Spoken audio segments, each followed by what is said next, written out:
we got Ty Harris clapping back at Indiana Fever / Caitlin Clark fans, talking about y'all It's never a good sign when a player refers to another player on their team as y'all fave in a negative manner. That line right there, y'all fave, said about your own teammate, with an attitude behind it, that's the whole reason this thing exploded. Because the teammate everybody assumed she meant plays for the Indiana Fever and wears number 22. So the real question isn't whether Ty Harris was upset, it's who she was actually upset at. Y'all be preying on people's downfalls. Y'all ain't gotta put down others to support y'all fave. I had a bad shooting night for sure, but we got the dub, and what does that help our team as a whole and whoever is your fave? We all trying to help in any way we can. Now, ignore the part that I had a bad shooting night for sure, but we got the dub, and what does that help our team as a whole and whoever is your fave? Forget that. That doesn't make any sense. Forget that. Ty Harris, nobody is preying on your downfall. We're hoping you succeed. You personally, specifically, we hope that you succeed. We hope that this team succeeds, all without Caitlin Clark, so she can get traded and go somewhere else. So let's back up to what actually happened. On July 5th, the Fever went into Las Vegas and beat the defending champion Aces. Good win. But Ty Harris had a night to forget. 4 points and not a single made basket from the field. 0 for 4. Fans did what fans do and got on her about it. And instead of letting it roll off, Harris fired back with this. Y'all be preying on people's downfalls. Y'all ain't gotta put down others to support y'all fave. Read that last word one more time. Fave. On a roster where one player is the single most famous athlete in the entire sport, throwing out y'all fave with a chip on your shoulder is going to get read one way, and one way only. Now in fairness, she never typed the name. This is interpretation, not a confession. But when you play next to Caitlin Clark, you do not get the benefit of the doubt on a subtweet, and Harris of all people should know that by now. And believe me, this was not where it stopped. Now in the offseason after Ty Harris got signed, the writing was on the wall. Ty Harris, chronically online, can't help herself but to clap back at people. Now this was a response to non-Fever fans, non-Caitlin Clark fans. When she was first signed, people were calling her injury prone. So I guess this kind of is a clap back to Indiana Fever / Caitlin Clark fans. Ty injury prone? Anyway, we move. Because this is not the first time she's gone back and forth with the internet. Not even close. When she first signed with Indiana, people started calling her injury prone, and instead of ignoring it, she got online to argue the point, saying she'd only really been hurt twice in 6 years, a rolled ankle that cost her a few days and 1 surgery. And look, the injury talk didn't come out of thin air. She missed most of the 2025 season after knee surgery when she was with the Dallas Wings.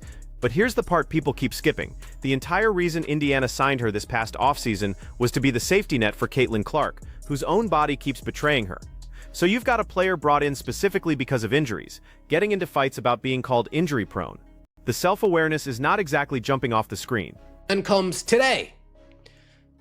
Ty Harris responds to a deleted post by Stavros Forever, who, by the way, in case you guys aren't aware, Stavros is a legitimate Fever fan. He's a Caitlin Clark fan, but he also puts his money where his mouth is. He goes to games, he travels to games, he takes flights to get to arenas.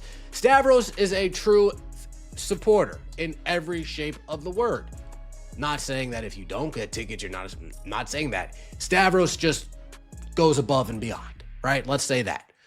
So he puts out a post jokingly, sarcastically. Ty Harris finds offense to it, claps back at one of the biggest supporters of the Indiana Fever. And then there's who she picked the fight with this time, not some anonymous egg account with 9 followers. According to the host here, the post she clapped back at came from one of the Fever's most devoted supporters, the kind of fan who buys the flights, shows up to the arena, travels to the road games. Think about that for a second. When the people catching the sharp end of your keyboard are your own team's biggest believers, that's a completely different animal than trading shots with trolls.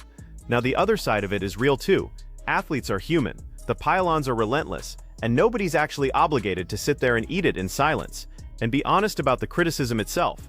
Getting on a player for a 0 for 4 night is just normal sports talk. It isn't preying on her downfall. That phrase is doing a lot of heavy lifting to turn ordinary criticism into an attack. But there's a reason every veteran eventually learns to let the phone sit face down. The scoreboard argues for you. Twitter never does. referring to Caitlin Clark as y'all fave. Not a good look. Then somebody responds, hey Ty, you gotta get offline. Very unprofessional to be fighting with fans on X. Support y'all fave. Also making like statements like this is toxic for team cohesion. Making it sound like you have resentment for CC and feeding into online narratives. Try to have less thin skin. My point, made up narratives. I'm having conversations like everybody else do on Twitter. Our team is good in the locker room. Trust me. Reread my tweets so you can fully comprehend. Nobody holding resentment. We all trying to help in any way, shape, or form. Trust me, the locker room is good. Well, Then somebody said the quiet part out loud to her. Get offline, this is unprofessional, and framing it like this makes it sound like there's resentment toward Caitlin Clark. And Harris did not blink. Her reply, made up narratives. She's just having conversations like everyone else on Twitter, and quote, our team is good in the locker room. Trust me. Reread my tweet, nobody's holding resentment. And this is where you have to be honest and look at both sides, because the reporting actually backs her up more than it hurts her. The Fever made a deep playoff run last season, even with Clark banged up, and there's video from late June of Harris and Clark doing a whole synchronized phone celly celebration together on the court, laughing, pointing at each other. That is not what a fractured locker room looks like. Is there online noise? Sure. Fans also clipped a moment where Clark appeared to leave Harris hanging on a high five and roasted Clark for it. So the they hate each other storyline is mostly something the internet built, brick by brick out of screenshots. But here's the thing the Fever should actually be worried about, and it has nothing to do with Caitlin Clark. Hold that thought. well, Ty, locker rooms that have 2-hour team meetings are not good.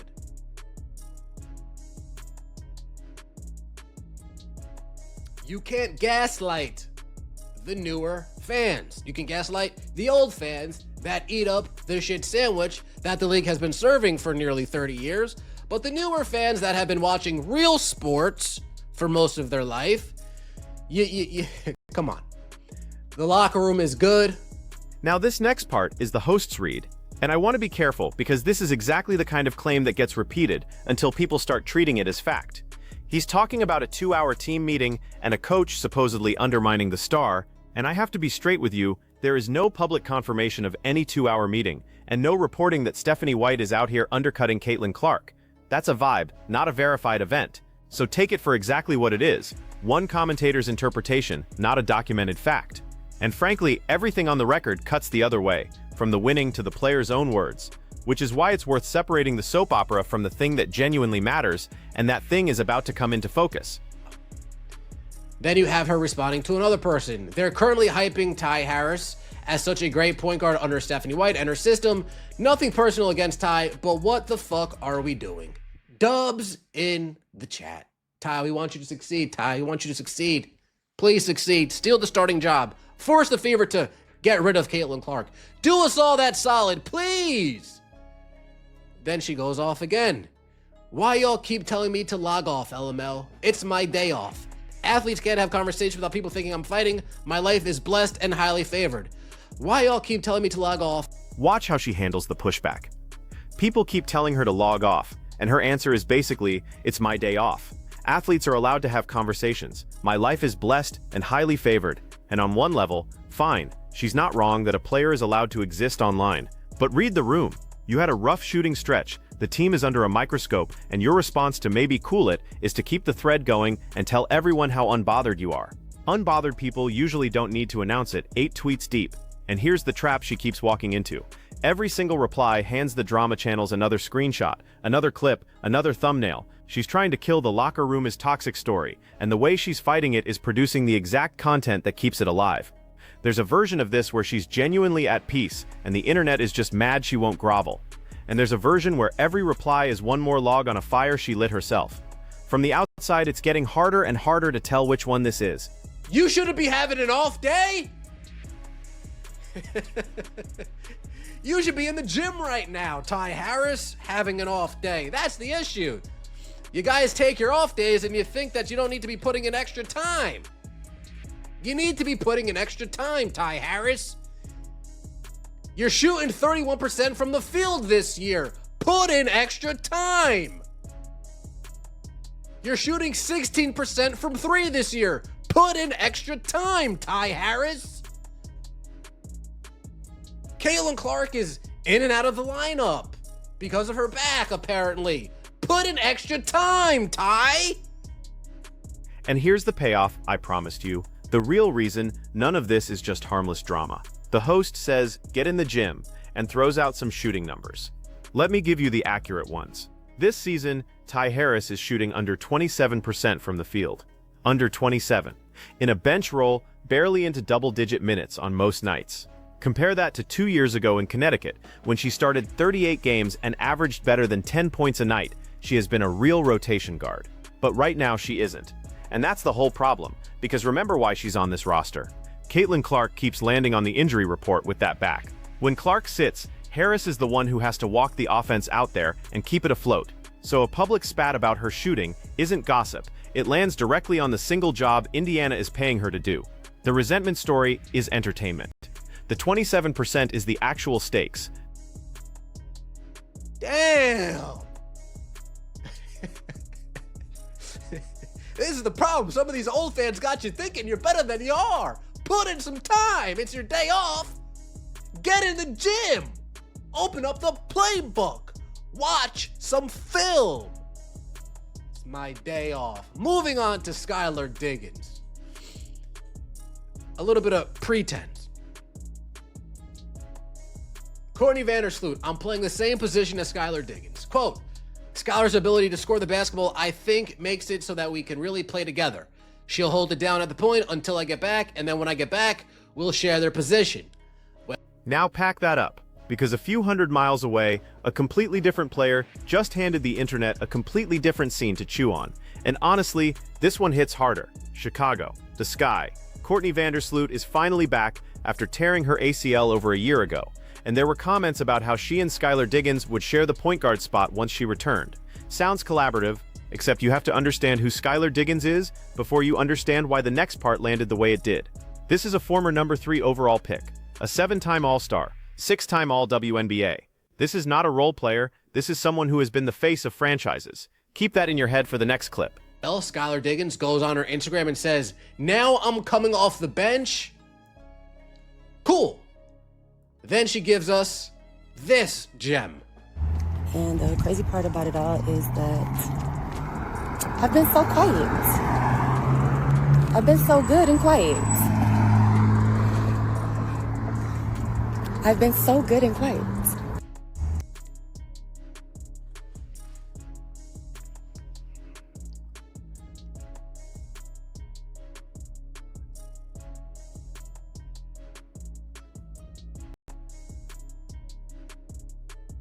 And there it is.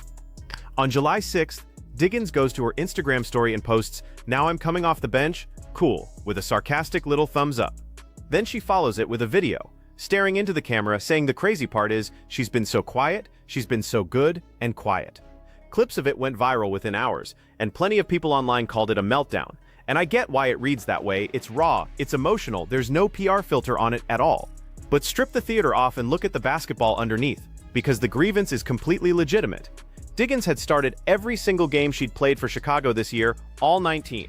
Zoom out over her whole career, more than 350 games, and she started all but 13 of them. So what she's reacting to isn't a small tweak, it's essentially the first bench demotion of an entire career, dropped on her in the middle of a season. And notice the specific words, "I've been so good and quiet." That's not someone reacting to one bad afternoon. That's someone telling you she's been biting her tongue for months, that there's been stuff building all season she chose not to say out loud. The benching wasn't the start of the tension, it was just the thing that finally cracked the seal.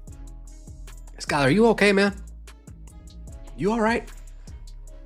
Take a nap.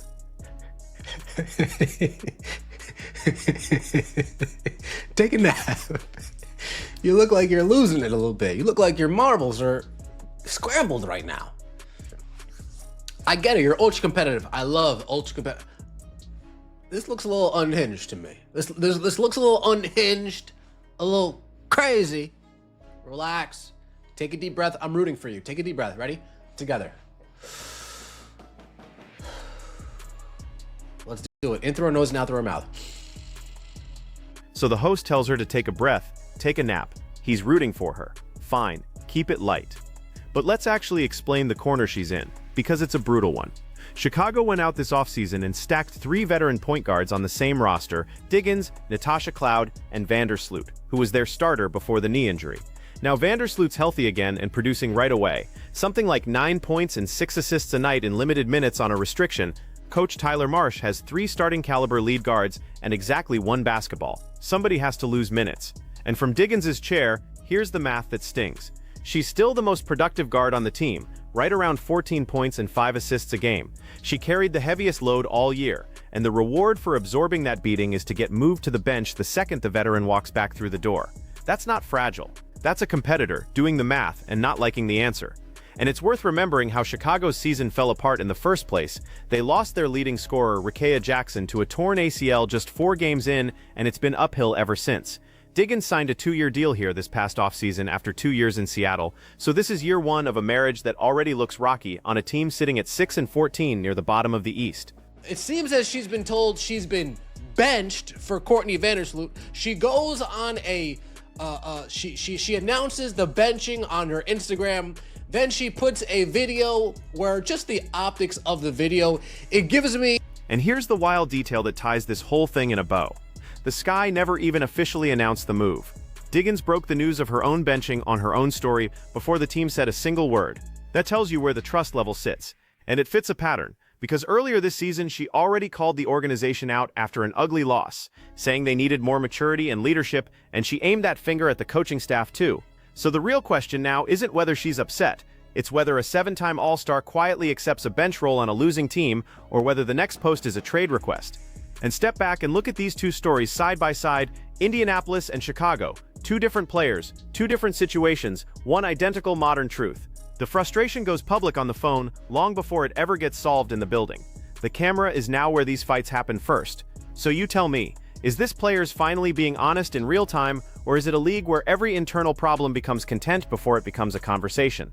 Drop your take in the comments, tap that like button and subscribe, because there is always another one of these coming. I'll see you in the next one.